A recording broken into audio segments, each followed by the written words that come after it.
Meanwhile, back to the New York Post and the non-apology apology that has had its non-impact impact. Let's turn once again to Michael Wolff, columnist for Vanity Fair and author of the book The Man Who Owns the News, Inside the Secret World of Rupert Murdoch, also founder of the website Newser.com. Hello again. Keith, how are you? Elevating Al Sharpton inside this non-apology apology. Obviously, he was the guy, the opportunist that they referred to several times, though, but not by name, and attacking those who were upset, who they felt were not legitimately upset. Was that a smart move? It's an extraordinary move. It's just like you hit your head, and from my understanding is that the Post PR people, been the PR people for the Post for a long time, they also smacked their head and said to Carl Allen, who's the editor of the paper, "Are you nuts?"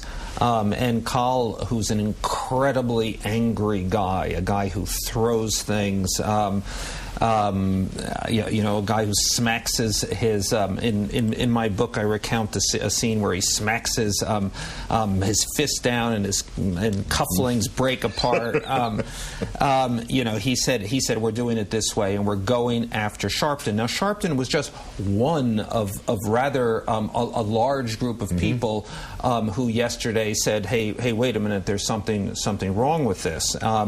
But by singling Sharpton out, Carl Allen suddenly made Al Sharpton the spokesperson for this. Suddenly, we have a situation which is, I guess, sort of Imus-like in its snowball effect. Now, this is all about Carl Allen. It's all about, he chose the cartoon, he put Al Sharpton in place to go after the Post, and he has become the focus of everybody's annoyance, if not rage. So how big does the snowball get, and who does it run over if it runs over anybody? Well, I think that it runs over Carl Allen. It's running over him right now. But the danger inside of News Corp is it could run over many other people. It could run over the company. I mean, it could run over. It's now running toward Rupert Murdoch, and it's running in the form of the issue of the waiver, which is exactly what Al Sharpton is attacking. Because in order to own the New York Post and television stations, Rupert Murdoch had to get a waiver.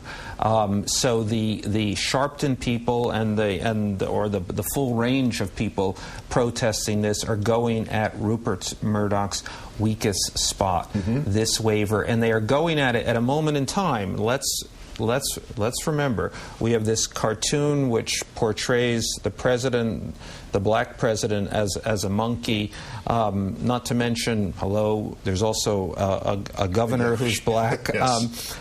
So suddenly, Carl Allen is the most isolated man in the state of New York, I would say.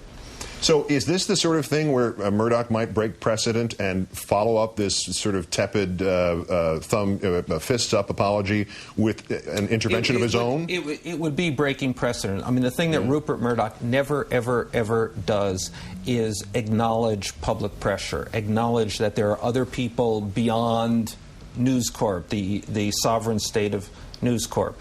Now, he will do it later on.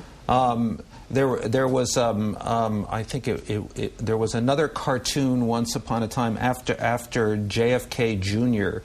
died. Oh, yes. And there was the suggestion of, I think it was a hideous cartoon with Joe Kennedy and in hell and the devil saying, "I'm going to." Oh, it was just terrible. Yeah. But the person who approved that was not fired on the spot, but 6 months later he was. He gently disappeared. So there is. It is not as if everybody gets away with anything in this company. It's just that Rupert Murdoch doesn't like to acknowledge that he's been forced to do something. However, if there is a sense that this is closing in, that this is going to cost News Corp, Carl Allen will be out of there in a New York minute. I mean, he's going to be out of there in an Australian minute. In a Murdoch minute. Soon anyway. But Rupert could just say, well, I saw it and I didn't like it, so I'm making this change, and not acknowledge the public pressure at that point. Maybe right, that's his but way I think out. the really interesting thing is how much is coming from inside of the company now. I mean, since I started to write about this yesterday on Newser.com, I've gotten nothing but calls from people within the Post. Everybody's in a whisper mode. I mean, certainly the people at Page Six, have begun have now had deflected calls. They said, "Listen, don't call us. Call the news desk, not us." Yeah, when Page Six takes a moral stance, the original issue is a significant one. Michael Wolff of Vanity Fair and the author of The Man Who Owns the News, Inside the Secret World of Rupert Murdoch, and the proprietor of Newser.com. Thank you again. I think we'll talk about this one more time. Keith, I think we're going to be talking about this for some time to come. Indeed.